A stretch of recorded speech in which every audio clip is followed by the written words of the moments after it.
Welcome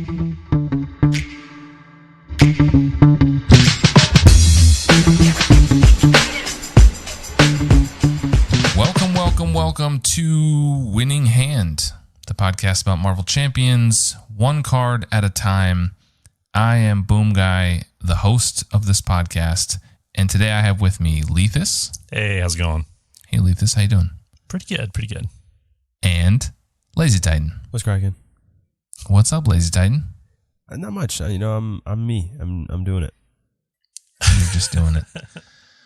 Well, listeners, if you are new here, thank you for tuning in and trying the podcast. We hope you like it. If this is your first episode you've listened to, I hope you enjoy it. If you are a returning listener, thanks for coming back. I hope you like it. And if you do, maybe just take a minute to rate and review on whatever platform you're on. That does help the podcast quite a bit. 5 stars only. Please. We are going to talk about a core card today, Avengers Mansion, which I will say was definitely a staple early on in the game. The core set, I think it was in every deck. I don't think it's in every deck anymore. We're going to get to that. We also have some listener comments. Today we're doing a YouTube edition. So usually we do listener emails and questions. Today I went through and grabbed some comments off of the YouTube. Some of them are weird, but I picked the nice ones. Yeah. You laugh. YouTube comments is a dangerous place. I don't know why you went there without a chaperone. Some of them are held for review. For good reason. Yeah, you don't go to YouTube without a chaperone. Before we get to that, we are going to talk about, as we always do, what we've been playing recently and kind of what we've been thinking about or what has us excited about the game right now. Lethus, would you like to kick us off today and tell us what you've been playing or what you're excited about? Yeah, I clearly hate myself, and I have been revisiting WASP for like the 400th time and getting my butt kicked by like standard claw on half my games. Like just so frustrating. Sometimes she works and she just feels amazing. Other times she just falls flat. And I'm realizing like I don't know what to do for like what I broadly want from her deck. So not any particular deck. Like I don't generally look for like janky combo type stuff. I just want things to support the hero kit. And I don't even know what to give her. I've tried a bunch of different variations and everything feels inconsistent and wonky. And part of that's just how she is. But when she works, she does feel really fun. Like being able to pinpoint strike and knock something out, deal a bunch of damage to the villain feels real good. Getting damage off, knocking out side schemes is cool. Like I love the character. I want to like the hero, but she makes it so hard. Yeah, I thought you were a big Wasp fan. What happened? I love the character. I have never really loved her in this game. And I desperately want to. Because Nadia deserves to hit the table more often. Are you trying across aspects? Have you tried different ones? I've mostly been playing around in Justice and Protection. I've done a little bit of Aggression. I tend not to really play leadership except for a few specific characters who obviously lean into playing allies in some way, like Cyclops or Bishop. But yeah, for her, mostly Justice and Protection. I've had quite a bit of fun with Wasp. I have a soft spot. I don't know about the character. I don't really care, but I have always kind of liked Wasp just because I like those kind of middle tier heroes. Yeah, I mean, I do too. She's right there. But I think there's some really fun builds with her. I like the Overkill build. I think that's fun and can build some fun combos in that. I really like her in Protection. Her alter ego ability is nuts. I wouldn't call it nuts. It's interesting, though, which is so good. Come on. It doesn't change game state. It's good, but like mediocre at best. Okay. Like it's an interesting, unique ability. Like I'll give it that. I like that for sure. If it was an alter ego support or just a support, I mean, it'd be pretty cool. Or if there was any other synergy for it in her kit, really, other than like she has mental resources. Yeah, her upgrades are all over the place. They're not very good, and they all cost too much. Yeah, like I wish they cost weak one. Cards. Anyway, yeah. So I've been playing Wasp, and I still love Nadia Ventine. Lazy Titan, why don't you tell us what has you excited about Marvel Champions right now? What has me excited about Marvel Champions right now? To be honest, I'm excited for the end of the X-Men cycle. That's fair. That's real talk right there. The X-Men are cool. The like Angel and Cyclops and Colossus and X-23 and all these heroes are cool. I like them. I don't have much care for X-Men in general, but they're cool, and I'm good at this point. There's still like 3 or 4 more, right? There's Jubilee's next, and then we have... who do we have after that? It's Jubilee, Nightcrawler, Nightcrawler to be revealed at the time of Having recording. said that, the preview cards of Nightcrawler look incredibly cool. He looks very mechanically interesting. However, at the time of recording, we have not got the last hero spoiled yet by Fantasy Flight. So we know it's Jubilee, who at the time of this plays, I think, is already out. Oh, she's out and already? Nightcrawler's next. Yeah, Nightcrawler looks really cool. Nightcrawler looks cool. He looks very cool, but I'm kind of sick of the X-Men. I just don't really... I didn't really care to start, and I'm not caring anymore the longer this goes on. So... I mean, I care about the X-Men the same way I care about a lot of characters in Marvel. Like, I know a bunch of them, and they're cool to have in the game. You know, the same way I think about Wasp or Ironheart. Like, I don't know. I know of them, and it's cool that they're here. I guess I might as well put a more positive spin on this. It's not that I'm sick of the X-Men cycle. It's that I'm excited for what we could do past the X-Men. Yes. Right? I'm more excited for what we could do beyond the X-Men. Like we've talked about before, speculations for other things, but all kinds of great things where I would want to see, you know, Midnight Suns, Fantastic Four, Champions, Shield. I don't know, something, and I'm excited to see what that is. But I'm ready for the X-Men to have their final bow. I think just for a while, 3 waves back to back was a lot. Back to back is crazy. I think from what they've said, it has to do with licensing, right? And there are licensing issues that prevent them from mixing X-Men and non-X-Men, which is why we have alternate art cards for like Genius and Strength and Energy, because they can't print those cards in the same deck as they previously were with Hulk and whatever. It has to be X-Men. That's why we got a lot of alternate art cards for a bunch of other stuff too, because they can't have them together for some rights issue that's beyond the game. That's interesting. So that's why they did them all at once now, is my understanding, because they can't mix. So they might as well just get them all over with. And okay, that's fine. 3 is a long time. I agree with you, Lazy Titan. I was all here for the first wave. That was good. There was like some really core X-Men that everybody knows, you know. Well, Shadowcat's kind of fringe, I would say. But the rest of them are like staples. Everyone knows Gambit and Cyclops and whatever. Then the X-Force, I was even okay with that.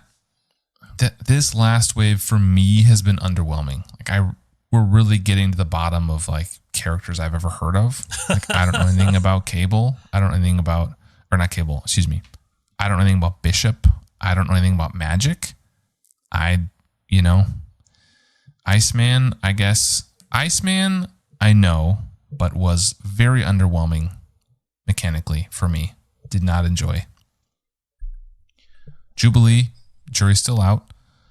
Nightcrawler I am excited about, and then I think we all know who the last one's going to be. And the internet is rife with reckless speculation, so if you are into that kind of thing, go visit Discord or Reddit. But as Lazy Titan advised earlier, if you go to Reddit for any reason, bring a chaperone. It's weird in there. I said that about YouTube, but it stands true for Reddit. Actually, maybe more true. It's definitely. Oh yeah, Reddit is weird and gets wild. So, honestly, just don't take her word for it. Yeah, there's a new you hero don't need coming, to go there. Promise. I don't go to Reddit anymore. Okay. Well, then I'll say, kind of segueing off of that, I've been playing a lot of Wolverine lately. And Wolverine is a character that mechanically I just haven't loved. I think it was maybe better executed with X-23. No pun intended there. I think Wolverine is solid. He often just feels very one note. Like, I don't think they did him badly. I just don't think he's terribly interesting. And I feel like he is in a class of characters that kind of plays out the same no matter what aspect he's built in. And no matter kind of how you build those cards, I mean, I think the way he is leads his deck building in a certain direction. Mm-hmm. But even if you try to branch out from that, I feel like he kind of plays the same often.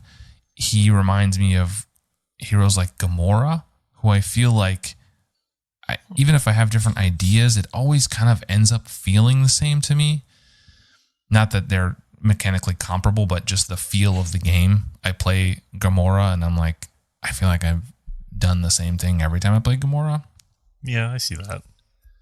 So, but I've played it. I've been enjoying it. I do like it. It's fun sometimes, but for me, Wolverine is a palate cleanser, and I don't think will ever be like a hero that's terribly interesting for me or that I want to go back to and build different decks for. Yeah.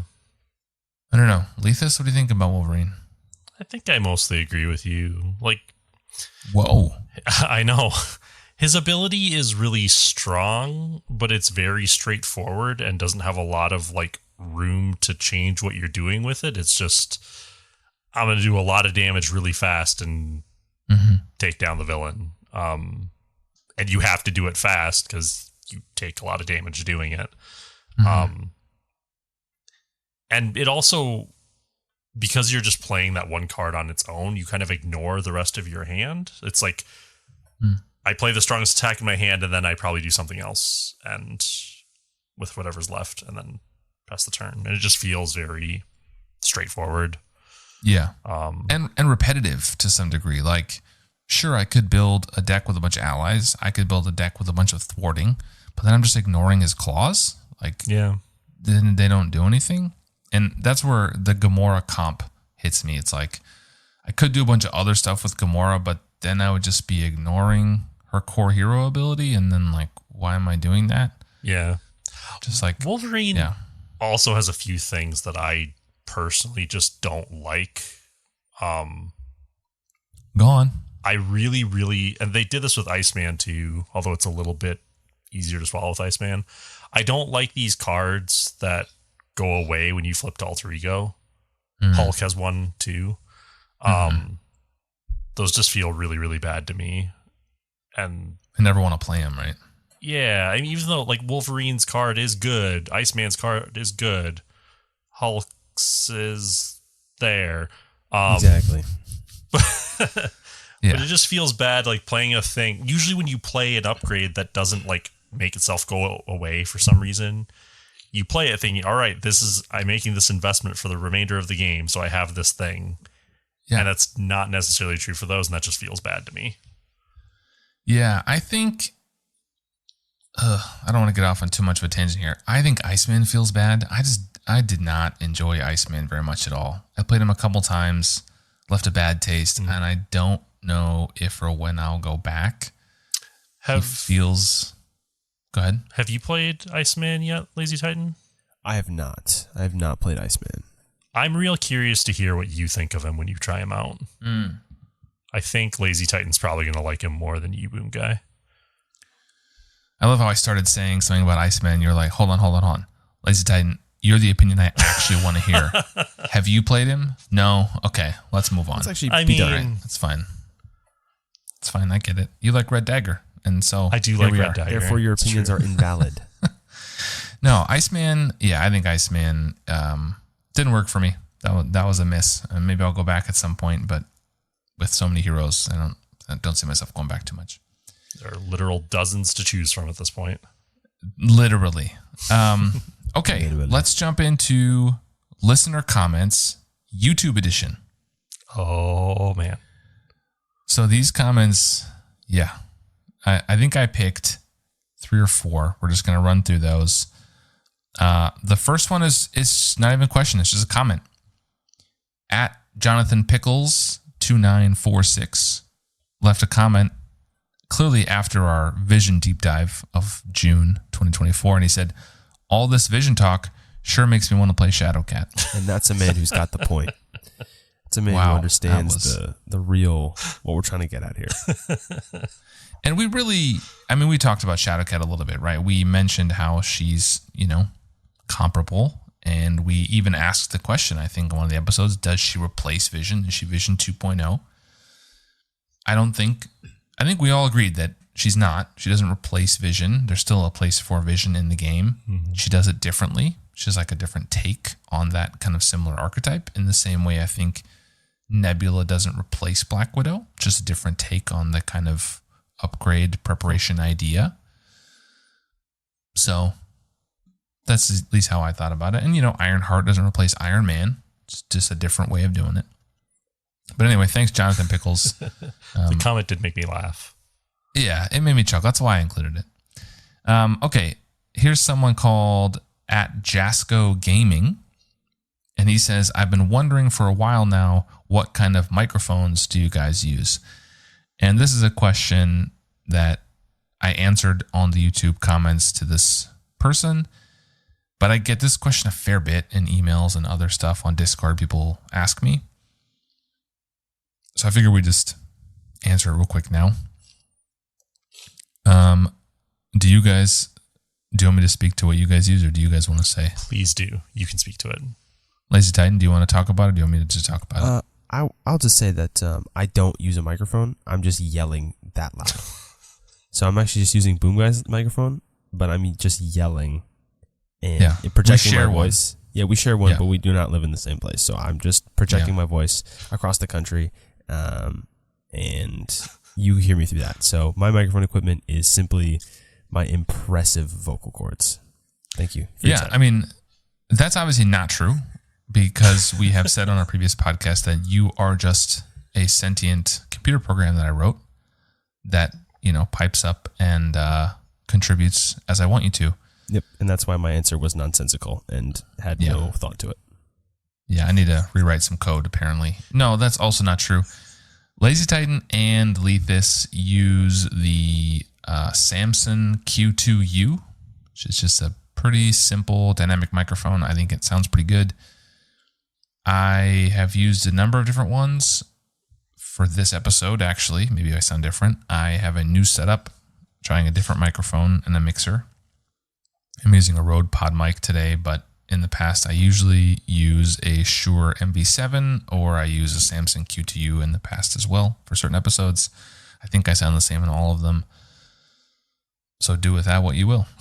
I'm the only one who's interested in this and who cares enough to experiment with different sound profiles and, different effects. So my first couple episodes, I was just using a Razer headset, and it was very frustrating to Boom Guy. So I replaced it with the aforementioned QTU after 2 or 3 episodes. Yeah, it probably was just annoying to me. I don't know. I think you sound a lot better now. Listeners, winninghandpodcast@gmail.com, or leave a comment on YouTube. You might get featured. Or just spend with me. I hope that answers your question. Jasco Gaming. If it doesn't, ask it again. Maybe it'll work the second time. Okay. Well, we have one more comment here. This one is, I think, directed at Lazy Titan. This is from @RyanGoodwin6411, who says, Venom is an S-tier solo hero, so I can see why Lazy Titan doesn't value it as highly in multiplayer. He seems to prefer heroes that can pump out huge numbers, whereas Venom does a lot of little stuff, but all at once. Lazy Titan. I think I addressed this in my rant. I think at some point I stopped for breath. You did go on a rant. I did go on a bit of a rant. I think at some point I came up for air and was like, hey, by the way, I have a huge bias on this because I don't play single. Yeah. Like, fully my opinion is completely skewed. However, like I said, I can see that he's better in solo. Just thinking about it, maybe it's just pride at this point, but I don't see that he's S tier in solo. Like I said, I've literally never played solo, and I likely never will. So I'll take your word for it. But it just, his cards are good, but quite unimpressive. Which maybe that's what you're looking for. You're just looking for sort of like a no real synergy, just kind of like solid, like mid-range kind of value stuff, which I can see that that's what he does. Like I said, I'll concede the point that he's better in solo. If our argument is being made that we're saying that he's great in multiplayer, you need to leave my house. But Well, it's not your area of expertise, right? You're not a solo player. not a solo player, So proudly. it's very gracious of you to concede the point. So listeners, you have won this point. Not Lazy one. Titan will I have will given let you it go. this point. Okay. Yes. Thank you. We're saying two sides of the same coin. Yeah, same thing. All right, so the card of the day is Avengers Mansion, and I'll read the card today. Avengers Mansion is a 4-cost basic support with the Avenger and location traits. It says max 1 per player. Action, exhaust Avengers Mansion. It has an arrow. Choose a player. That player draws 1 card. It is a mental resource if you want to spend it on anything. It's basic, as I mentioned. And the flavor text is, did you remember to turn off the stove? Janet Van Dyne. Wasp being team mom. Yeah, your favorite. No. My favorite is Your Nadia. your not favorite- Janet. Oh, I'm sorry. A different Van Dyne. Literal favorite character of all Who time. also is I've a heard. wasp. Okay, so that's the card of the day. This card has been printed a lot. I don't know if you guys knew that or not. It has been printed 7 different times, including the core set. It also came with Miss Marvel, Thor, Doctor Strange, Hulk, Vision, and the Mad Titans Shadow box. That's after 4 copies in the core set as well. Yeah, so there are quite a few copies. It's not quite Nick Fury or Energy, Genius, and Strength, but it does take up quite a few slots in my card box. So based on that alone, we should assume, right, this is a card that's getting used a lot because it's in so many different packs. But there's always a big but. Before we get to that, let's talk about the art, which is always how we start. So usually we describe the card. I'm not even going to do much of that in this one because it's just a picture of a building. Yeah. It's a house.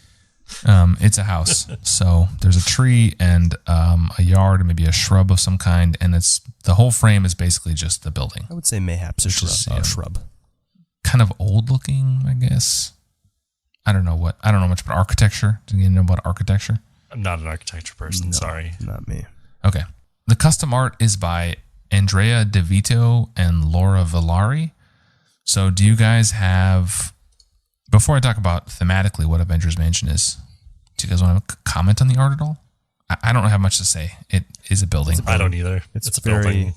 Yeah, it's very unassuming. It's not bad. It's just a building. Like, Okay, it's well- funny thinking about this card earlier today.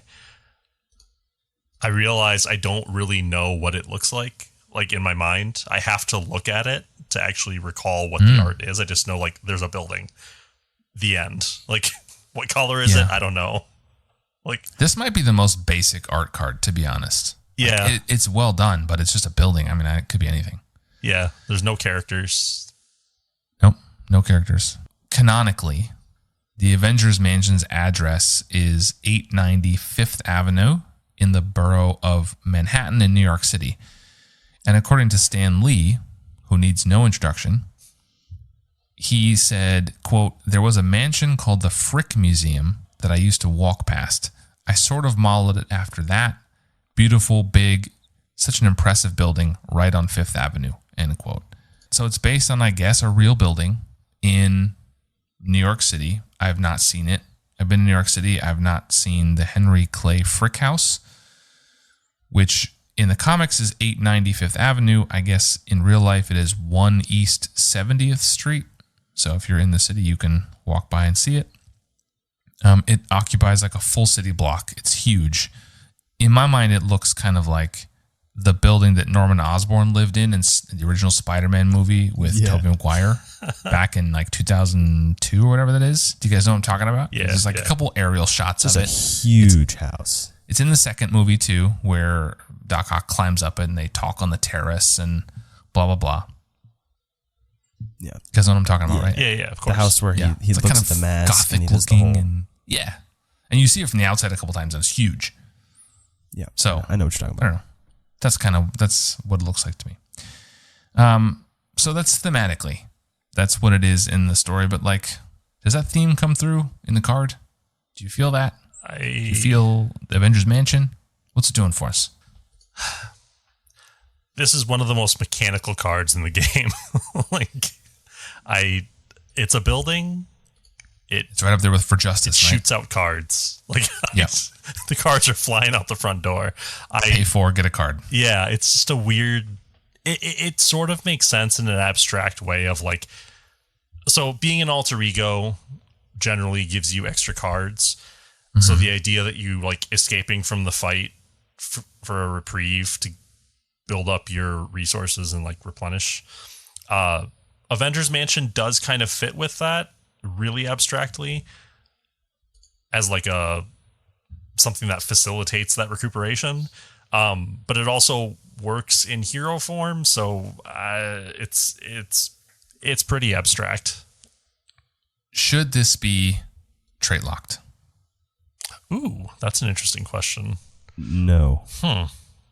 If it is the Avengers Mansion, if it is Avengers traded, should it be locked to Avengers? So thematically, yes. Mechanically, no. I think if you were going to have a trait locked thing, the stats, the card would need to be different. Lazy Titan, you said no? I said no, but I think there are not enough cards in Marvel to trait lock. Because I think to trait lock this card, you'd have to make that a function of the game, in that like everything's trait locked. It's always like every card is restricted by its limit, like so you can only play certain things.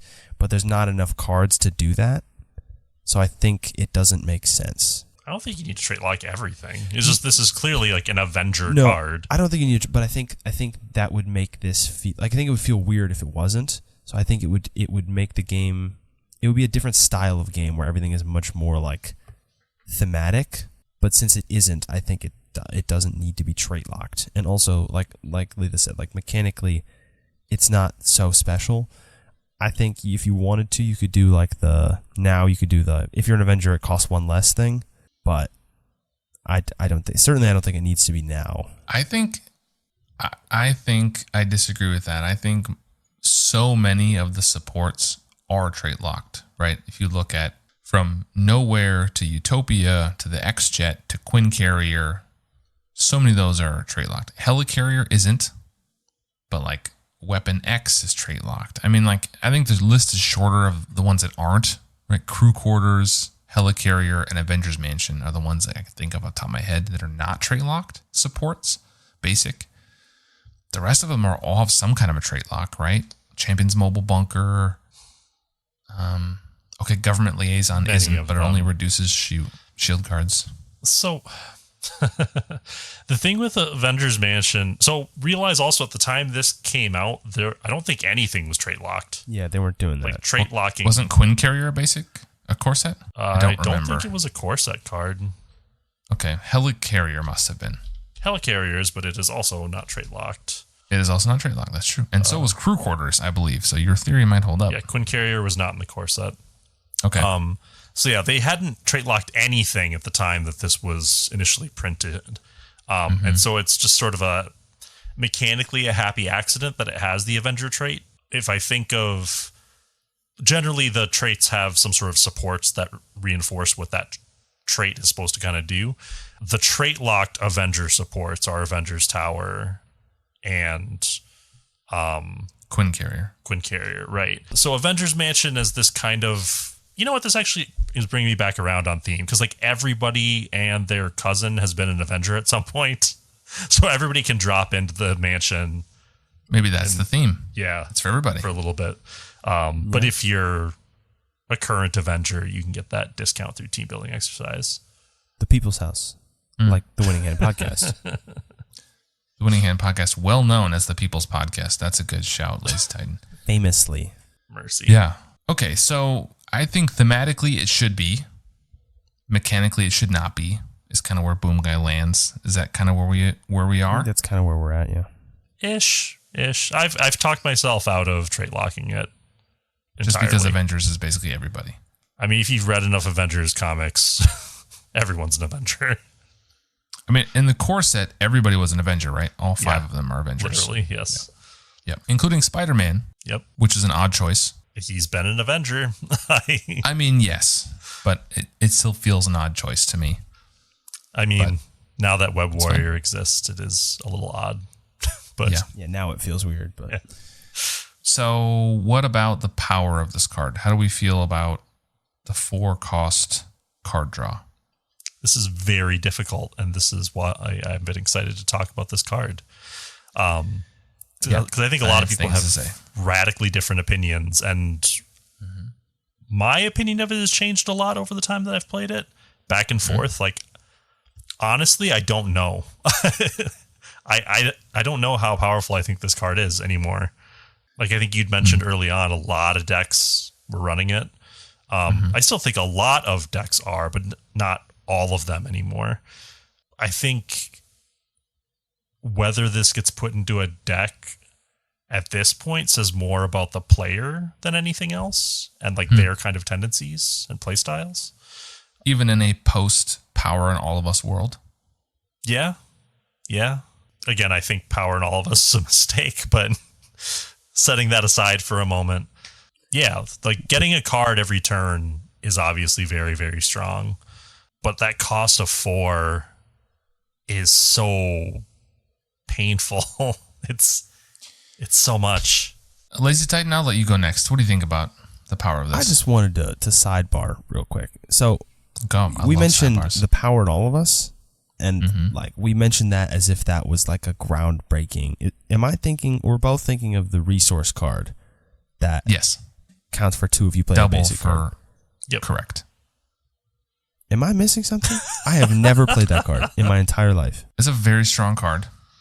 I think the community agrees on that. Lethus has been on record saying it's too strong. It was a mistake. In what way? know if I would say Clarifying, that. I don't know if it's that it's too strong exactly. I just feel like it detracts from kind of the hook of the game with aspects. Like, I don't like things that emphasize basic over aspects. Basic Here's is where an I think aspect. we agree. No, it's not technically an aspect. Not technically, but like right. Like, I feel like that would be cool if there was like someone just made an all gray deck. Like, I've seen people do it. That's kind of sick. They're viable. Like, that's just it's basically a 5th aspect. Or a 6th now. Jesus Christ. I think where Lethus and I agree is that I think basic is too strong now, and I think there is a sub community of people who believe basic has gotten too strong. It's gotten a lot of support the last few waves. It's very strong, and I think Power in All of Us just helps you play all of those really strong cards even faster, which I think is really the issue, that it's accelerating and making cheaper cards that are already really, really strong and available to literally every hero. Yes. And it does go against the aspect hook that Leith is talking about, which is that you have to pick an aspect, and that kind of determines how you're building, to some degree, your deck, right? You have what's available in this aspect. But if you have things available in every aspect that are really strong and can do everything, then it kind of dilutes the whole aspect thing. So my thing about that is Power in All of Us is just strictly worse than Energy, Genius, and Strength. That's true. So why is Energy, Genius, and Strength not in this same conversation? Well, they're in every deck. I think those are. But I've never heard. 99%. To be fair, I'm not in these chat spaces much, but I don't hear people saying that that's too powerful Because they don't emphasize playing basic cards. But they're objectively better because they let you play any card. So like, why are we having a power conversation about a card that is strictly worse? Yeah, like, is it that says words on it that say basic? Because the Power in All of Us lends itself to building a deck around basic as opposed to the aspect. Why is that a problem? As a deck builder, you could pick it up, right, and say, like, well, now I need to put in more of these really powerful gray cards, which I think makes a lot of decks feel samey. Yeah. But also makes them really strong. So, I guess to that, like, it's not a competitive game. So, like, I don't have 100%. Super strong opinions on what everyone's doing. And that's kind of a cop-out take, I'll say. I will also say, like, I don't see the problem with building a basic deck. Yes, basic is strong. I guess basic might be stronger now, but before that you were playing like Ground Stomp and Nick Fury, and like Nick Fury's good, but like basic was trash until recently. Like you're playing like Hit and Run It's what are we doing supposed to here? be. I know, Like- but it's supposed to be, in my opinion, basic is supposed to be a baseline that you can add on top of. And like, it's not supposed to be most of your deck, but it's supposed to be like 25 to 30% of your deck. That's like solid ground level cards that you can just play. And so like basic spell and stuff like that is kind of what we're doing with that. I think that was true. Boom Guy's opinion is that the X-Men cycles really took basic into the next level. Maybe Leithis will disagree here. They have so much gray support available in terms of both allies that are very, very strong and supports, right? From Danger Room and Cerebro and X-Jet and Weapon X and so on and so forth. They have so much, and I think they really took it up at another level from where it already was. Maybe I'm wrong. Leithis, tell me I'm wrong. No, I don't know that I'd say you're wrong. I don't think that's solely where the problem lies. Like, I think X-Men still want to play their aspect, even if it's just allies, and that's an X-Men problem. Like, X-Men are a very ally-focused trait, and as a theme, I like that. But power-wise, it's a little nutty. We're super off topic, though. Like, we're so far off of Avengers Mansion. I mean, Now we're we're getting talking into about X-Men we're now. talking about basic cards. That's on topic. I don't know. No, I mean, I don't see the problem with. I guess basic it's being like a you An said. opinion. Like, The take is always you don't have to play it. it's a thing. You don't have to play build support and Power on All of Us and Helicarrier.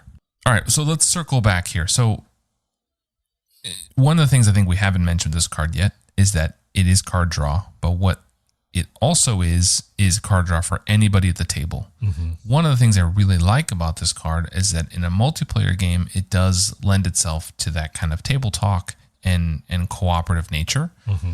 It's not strictly a pay for and draw a card every time. It's you can give anybody a card. So that's cool. I like that a lot. The big thing that I wanted to touch on is in terms of power, is just the tempo hit you get with this card. Yeah. So it does cost 5 effective resources, which essentially is probably your entire turn. Pretty much. Nearly, if not actually. So that means one entire turn. You may draw 2 doubles in a turn, and so maybe you can play it that way and still get something else out. Mm-hmm. But by and large, it's going to be your whole turn. So I started to think about how many turns are in the game generally, and how soon would you have to play it to see it pay off consistently, right? To get your money back, so to speak. Now, I don't track how many turns are in a game, but there are a lot of people who do, who track how many turns they play. Specifically, the Solo Champions League folks, they always track it. That's part of their stats. But there are other people who also just are nerds about data, and they track this stuff.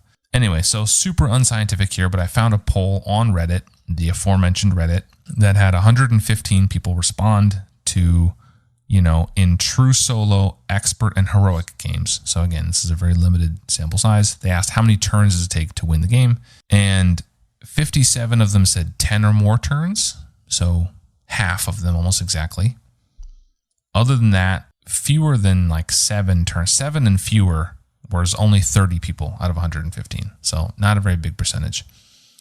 So to see this pay off, right, you would have to play it for 5 effective resources and then essentially draw 5 cards out of it. So if you got in turn 1 and your game went more than 6 turns, right, you would potentially see all your money back. It's like a very basic logic I'm using here. That's a metric a lot of people use, and like I think measuring things and like effective resources makes sense within a single turn. I'm not sure that makes sense over this kind of length of play, though. In Magic, if a card lets you draw 5 cards, that's letting you see 5 more cards over the span of like 5 turns that like you would not have gotten to in your deck. Like you can't. Like the rate of drawing cards in Magic is so slow because you just get 1 a turn. But you're normally drawing 5 or 6 cards a turn. I guess sometimes like 3 or 4 in Marvel Champions. Like you're drawing a lot of cards anyway. So drawing 1 more card isn't like doubling the number of cards you draw every turn the way it is in Magic. It's incrementally increasing the number of cards you're drawing. And so for me, like the way that I look at it, it's not that I need to draw 5 cards off Avengers Mansion for it to be worth spending 5 cards to do it. Is having an extra card on a given hand worth it in some way? Does it change what I'm doing with that hand? And so like the mathematical thing that I come back around to is looking at the cost curve of my deck and being like, what do I expect to spend in a given turn? Am I expecting to play like a 2-cost card and a 1-cost card? Am I expecting to play 3-cost cards pretty frequently? Is my deck comprised of as many like cheap 1-cost cards as I can get? And that is sort of where I sort of build out from to understand how valuable is it to me to draw or to have one more resource in a turn. If it's going to pretty consistently let me play an additional card, then I think it's really good. It's just going to give me another card and it's going to be a dead card in my hand at the end of the turn anyway, then I don't really care that it was there. Does that make sense? Yeah. Yeah, I mean, I don't think it's not directly comparable to Magic, right? Because in this game, the cards you're drawing are also the currency you're using to pay for said cards. So sure, I see what you're saying. I also think there is some of the idea of you're drawing through your deck faster, which means you're going to see your cards faster and potentially more often, which is going to let you play those cards more often and get them into your discard pile to shuffle them back up into your deck more frequently, right? It's not a lot faster, but it is faster. You are going to go through more cards quicker. Yep. So you're going to have deck passes more frequently. That's valid. Or you can give it to somebody else. And I think that is the crucial distinction here, right? Because you can look at your hand at the start of your turn and say, yeah, one more resource isn't going to do it for me, like you just said, right? Yep. Like I have a 2-cost and a 1-cost. I don't need that card. I can give it to the next person in turn behind me or in front of me, or that person may say, man, if I only had one more resource, I could do a lot more. I can give that person that resource. And that is what I think puts this card over the top in this discussion. That's a good point. Yeah, that's totally valid. The other consideration for me where I do like this card is I like this card more in decks that are more likely to have dead hands. So if my deck has like extra copies of upgrades that I can only play one of, or if I'm playing like an event-focused hero, and then there's sometimes where I might not have an event, so like Miss Marvel, where I really want to take advantage of all those upgrades she has. Those are the kinds of characters where I feel like Avengers Mansion does something special for them, because it makes it more likely I have the event that I need to take advantage of those upgrades. Lazy Titan, what do you think? I think that's sort of similar to the point that I thought you were making originally, which is that in Marvel Champions, you draw through a lot more cards, so seeing specific cards happens a lot more. In games like Magic and stuff where you draw so few cards, you're not seeing your entire deck as often. So, like, you're not finding everything you need. Since you're seeing your entire deck, you're gonna see the cards you want. But with Avengers Mansion, it means you could potentially see them sooner, or it means you could fix turns that you want to find them. So if you're playing someone like Drax and you're looking for that symbiote suit, sometimes you draw it at a bad time, and you just will die if you play symbiote suit. And like you're gonna lose, so you can't play it, and then you discard it, and then you have to go through your whole deck again. So that'll help you either get that one more resource to play it and then survive, or find it again later. So It's valuable. And I will say also, like Boom Guy said, the amount of times that someone at the table needs just one more resource is really frequent, actually. I feel like it happens almost every single turn that someone could just use one more resource to do a better turn. And it feels good to either be that person and get the card or give it to that person. You know, that's a good point. I've thought about that before, but the thing I didn't think about is like if you're in a 4-player game and you know the roles are split up, like you have an aggression, justice, leadership, protection, being able to like throw cards at the person who can solve the problem now is a pretty cool thing. Like if you have 2 or 3 players that can all throw Avengers Mansion at the aggression player because there's a nasty minion that needs to die like now. That's pretty cool. Yeah. Those things can cycle back around, right? You can have games where someone's like, man, if I only had one more resource, right, I could play Helicarrier, and then they do, and then, okay, I have Helicarrier. Now the next person behind me can have this Helicarrier resource, and then, then this person can play X or Y to help somebody else. So you can string those things together. That's always really cool.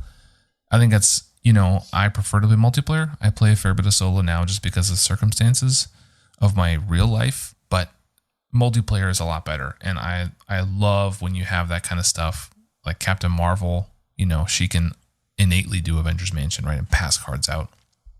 It's just fun. Like drawing cards yourself is really fun, but I really like playing support characters and I really like supporting other people.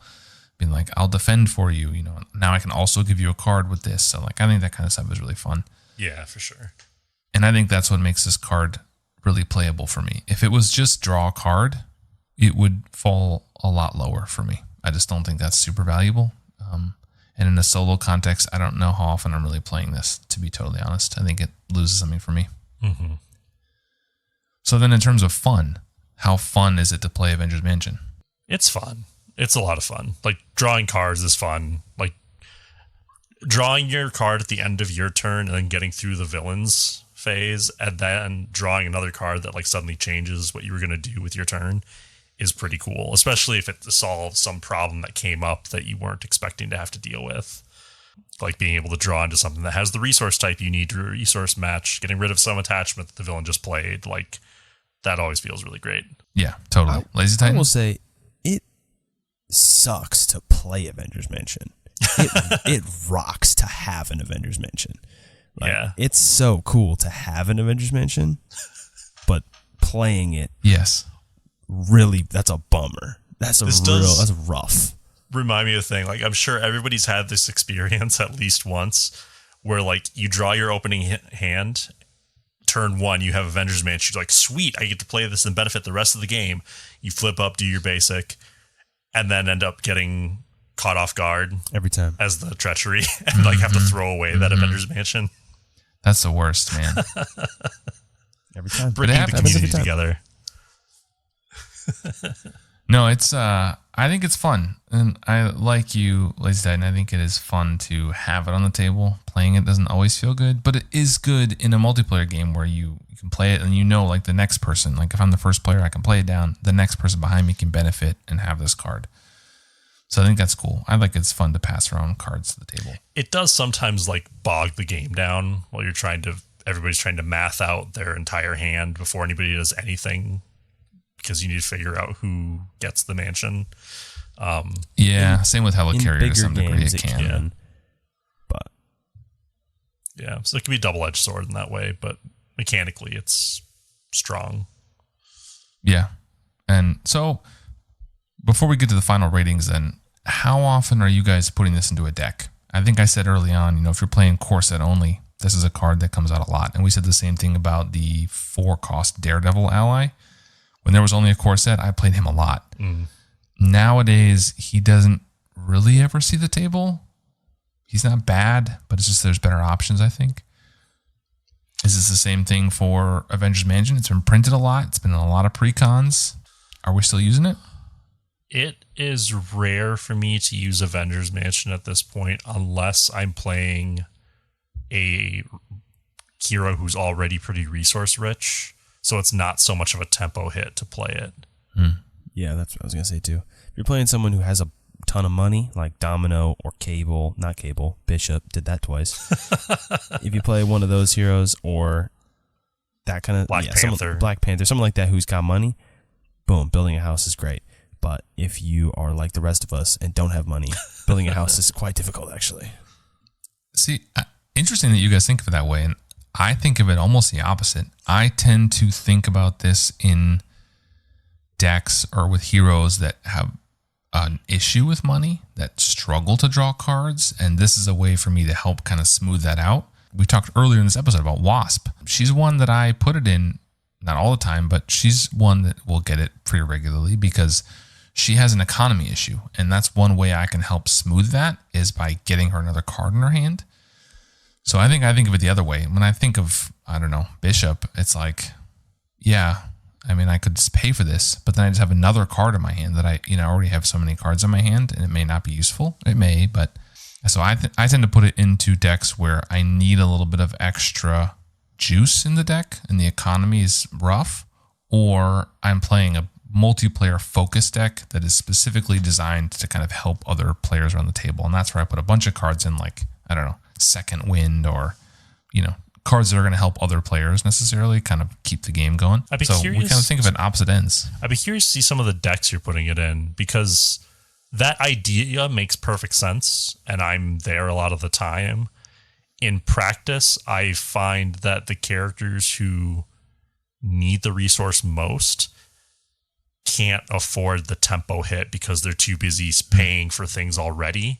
And so taking the turn to pay for Avengers Mansion sets me back enough that I don't want to play it anymore.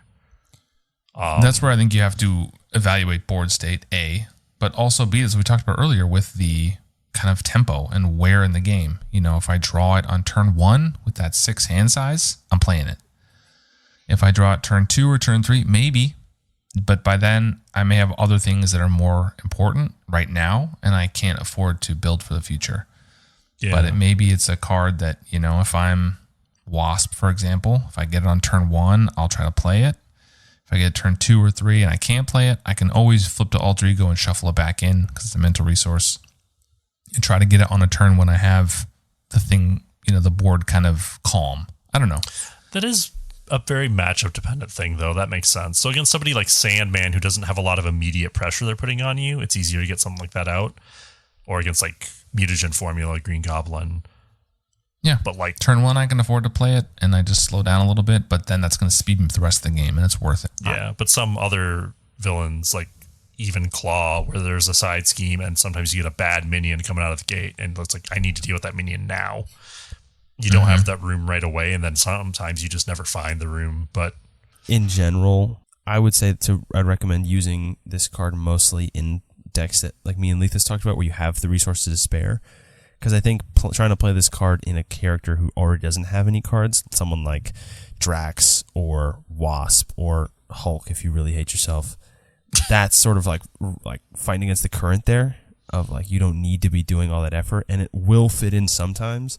But I think the amount of times that you just draw a dead card and discard it doesn't make it worth it. And I think if you just put a better, cheaper card in your deck, you would actually find more success. It's rare that Lazy Titan and I agree. It does happen, though. But we agree here. Here we are. Okay, so let's go to final ratings. Lethus, why don't you go first? I initially was going to give this a 6, but I bumped it up to a 7. Like, some of the multiplayer applications are good enough and fun enough that I'm bumping that one up. Like I said, I put it in a lot more of my decks early on, but I find a lot of people just have a hard time paying for it, and it's not good enough to justify that tempo hit in 1 or 2 player games, which is what I play the most of. But I see what you guys are saying. Like in a 3 or 4 player game, it's going to make a difference to somebody's hand more consistently, and that makes it worth it. That's pretty cool. I'm giving it a 7 out of 10. All right, well, as we always say, true neutral is 5. It's right in the middle. So 5 is not a failing score. 5 means you are right in the middle. Not great, not terrible. And in that spirit, I'm going to give it a 5. I think for me, it falls right in the middle. It is a very situational card now that in certain heroes works. There are some heroes where I reach for this card more often. There are some heroes I never reach for this card with. But a lot of the times, it depends on what I'm trying to do with the deck, how I'm trying to play the deck, who I'm playing it against, and I think it's a very situational. I think the art is the definition of mid. It is functional, but it is not exceptional anyway. It's not a diss to the artists. So that's just kind of like, meh. The theme, there's not a lot of theme to it either, right? We had to kind of really stretch to find everyone's been an adventure, or everyone's been an Avenger, so I guess everyone can have a card. It's weak. It is. So I think thematically it's kind of weak. Artistically it's weak for me, and it's a situational card, so I put it right in the middle. When it works, it's fun. It's always nice to have an extra card, and it can facilitate some multiplayer shenanigans a lot, but right in the middle for me. Lazy Titan? I'm going to come right in the middle. I'm going to say 6. I think everything you guys have said is true. Its art is nothing exceptional. The theme is pretty non-existent.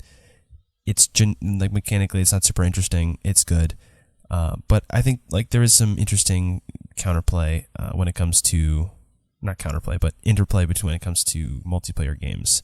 Of someone can almost always use that, so it's fun to hand it out, and it's very beneficial to always let that one person push themselves over the edge just a little bit, and then I think that makes it more interesting. So I'll give it a 6. The 4 cost really hinders it in the post-player side scheme world, where I feel like now people are more likely to include Helicarrier because it's a 3 cost support that can be pulled in with build support, whereas Avengers Mansion can't be pulled with build support. And so I think that has made it seem less frequent because Helicarrier can replace a lot of what it does in a multiplayer game, especially giving a resource to someone or reducing the cost of something by 1 is almost the same. And build support can get those out, whereas build support can't find this. So I think that has hurt it a little bit in the new kind of world we live in of player side schemes. I almost always go for Helicarrier over Avengers Mansion now, but not because of build support. So that's an interesting take. But like, for example, if you were going to include neither of them, but you're playing in a multiplayer game and someone has build support, then you might as well just shuffle a Helicarrier in because you're going to get one. Yeah, sure. But you wouldn't do the same with Avengers Mansion, right? Yeah, that's 3 fair. is an important cutoff at this point, and will be going forward for all future upgrades. Exactly. Or supports, yeah. I do also, just before we end, I want to go into just a tiny bit of a rant. I love this, yes. And which I may have mentioned before. When player side schemes were first spoiled, I read those cards and said, these are insane. These are maybe some of the best cards ever made. And I was laughed at. I was laughed at, and people said, "There's no, like, these cards are terrible. They're awful." And I was like, "There's no way. That card says pay 1, everyone gets a Helicarrier. Are you crazy? Like, you're losing your minds." And then people were like, "No." And I was called a naysayer. And then they came out, and everyone was like, "Wow, these cards are really good. Who could have expected this?" And I was sitting there like, "Me, I did." Like, what are we talking about? How can you read those cards and think that that's not what that was going to happen? They made some of the best cards ever, and we're just like, this is fine. My favorite Lazy Titan rants are always the ones that somehow combine "I told you so" with taking down the entire Marvel Champions community. And those are my 2 favorite things to do, because I'm when you almost can marry always those right, together, and you people are insane. just- You people don't know what's good for So you. Lazy Titan is turning into be the one who has more and more hot takes and crazy takes. You leave this. That used to be your thing. No, I don't have crazy takes. I'm just right. Listeners, is he right? Is he wrong? winninghandpodcast@gmail.com, or leave a comment on whatever platform you're on. I will listen to them. Maybe we'll do a Spotify comment section in the future. Spotify. Hey, they leave comments now. Okay, let's do it. Hey, they leave comments now. Okay. So that kind of rounds it up for today. We're kind of pretty close together, I would say, on this card. Not super positive, not super negative. We hope you enjoyed the episode. If you did, please take a minute again to rate and review on whatever platform you're listening on. It does help. It doesn't maybe seem like it, or maybe it does because everyone begs for you to like and comment on everything all the time now. But it would be great if you did. We appreciate it. And thank you for listening. And we hope you tune in for the next episode. But for now, I will say goodbye on behalf of me, Boom Guy, and Lethus and Lazy Titan. We will see you in the next episode. Later. Peace.